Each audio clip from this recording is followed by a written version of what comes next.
जय श्री कृष्णा, राधे राधे। आप सभी भक्तों का आपके अपने YouTube चैनल श्री कृष्ण दीवानी में हार्दिक स्वागत है। आज हम सुनेंगे पौष मास महात्म्य के तीसरे दिन की कथा।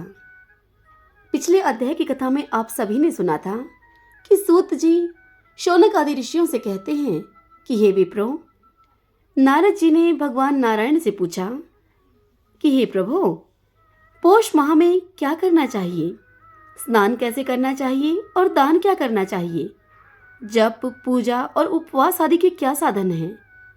इसके अतिरिक्त और भी कोई सार हो तो वह सब मुझे बतलाइए। अब आज उससे आगे की कथा का श्रवण करेंगे। नारद जी की इस बात को सुनकर भगवान नारायण उनसे बोले, हे नारद जी, जो कुछ श्री कृष्ण ने युधिष्ठिर से कहा था वही मैं तुमसे कहता हूँ। एक समय धर्मराज युधिष्ठिर जुए में दुर्योधन से अपना सब कुछ हार गए, तो द्रौपदी के बालों को पकड़कर दुष्ट दुशासन ने द्रौपदी के बालों को खींचा और उसके वस्त्र भी पकड़कर खींचे। तब श्री कृष्ण भगवान ने द्रौपदी की रक्षा की। उसके बाद युधिष्ठिर आदि राज्य को छोड़कर काम्यक वन को चले गए। वहां पर वन में युधिष्ठिर आदि बाल बिखेरे हुए वन में रहने वाले हाथियों की तरह वन में फलों को खाकर अत्यधिक दुख को प्राप्त हुए। एक समय देवकी के पुत्र श्री कृष्ण भगवान उन सभी को दुखी जानकर उनके पास काम्यक वन को गए।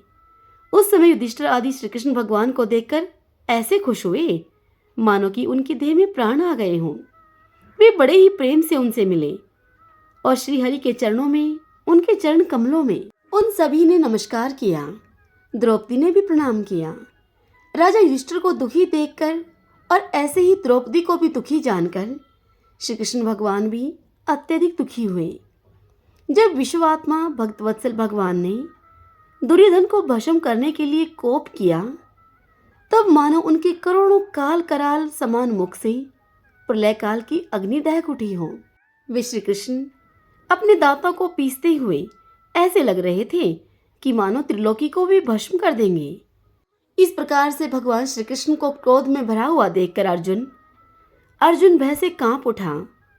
तब युधिष्ठिर और द्रौपदी तथा वहां पर उपस्थित दूसरे वृंद हाथ जोड़कर भगवान श्री कृष्ण को प्रसन्न करने के लिए अब उनकी स्तुति करने लगे। स्तुति करते हुए अर्जुन कहने लगे कि हे कृष्ण, हे जगन्नाथ, हे नाथ, मैं जगत के बाहर नहीं हूँ, फिर भी आप मेरी रक्षा क्यों नहीं करते हैं?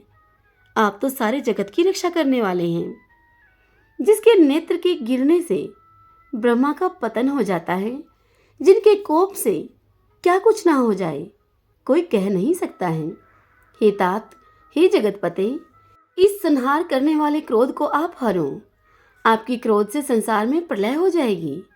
नारद जी से इतनी बात बताकर भगवान नारायण आगे कहते हैं, हे नारद, अर्जुन जब इस प्रकार कहकर हाथ जोड़कर भगवान श्री कृष्ण को नमस्कार करने लगे, तब श्री कृष्ण भगवान अर्जुन के इस प्रकार की स्तुति भरे वचनों को सुनकर बड़े ही शीतल हो गए और फिर प्रेम से आकुल और व्याकुल होकर युधिष्ठिर आदि भी भगवान श्री कृष्ण को बारंबार नमस्कार करने लगे। श्री नारायण भगवान नारद से इतनी कथा सुनाकर आगे कहते हैं कि हे नारद जी, इस प्रकार प्रेम से मगन होकर सिर झुकाकर हाथ जोड़कर बारंबार भगवान कृष्ण को नमस्कार करके अर्जुन ने भगवान श्री कृष्ण से जो प्रश्न किया वह मैं अब तुमसे कहता हूँ। श्री भगवान सभी सुनकर पांडवों के हितकर वचन कहने लगे। भगवान श्री कृष्ण ने कहा, हे अर्जुन, मेरे वचनों को तुम सुनो और तुमने जो मुझसे अपूर्व प्रश्न किया है, यद्यपि मैं इसका उत्तर देने को समर्थ नहीं हूँ, यह गुप्त प्रश्न ऋषियों के लिए भी कठिन है, तो भी हे अर्जुन, मैं तुम्हारी मित्रता और भक्ति से अत्यधिक प्रसन्न होकर अत्यंत कठिन उत्तर को कर्म से कहता हूँ। तुम ध्यानपूर्वक सुनो। हे अर्जुन, किसी समय में संयोगवश अधिक मास आया। उस अधिक मास को सब असहाय, निंदक, अपूज्य, मलमास और रवि की संक्रांति से वर्जित ऐसा कहते हैं।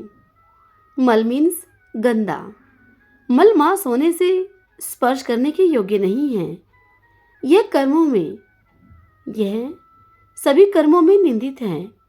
इस प्रकार लोगों से वचन सुनकर वह मलमास कांतिहीन निरुद्ध होगी दुख से युक्त होकर मेरे पास आया और बैकुंठ में जहां पर मैं निवास किया करता था उस स्वर्ण के सिंहासन पर बैठे हुए मुझे देखकर उसने दंडवत प्रणाम किया और फिर दोनों हाथ जोड़कर नेत्रों से आंसू बहाता हुआ वह इस प्रकार मुझे कहने लगा।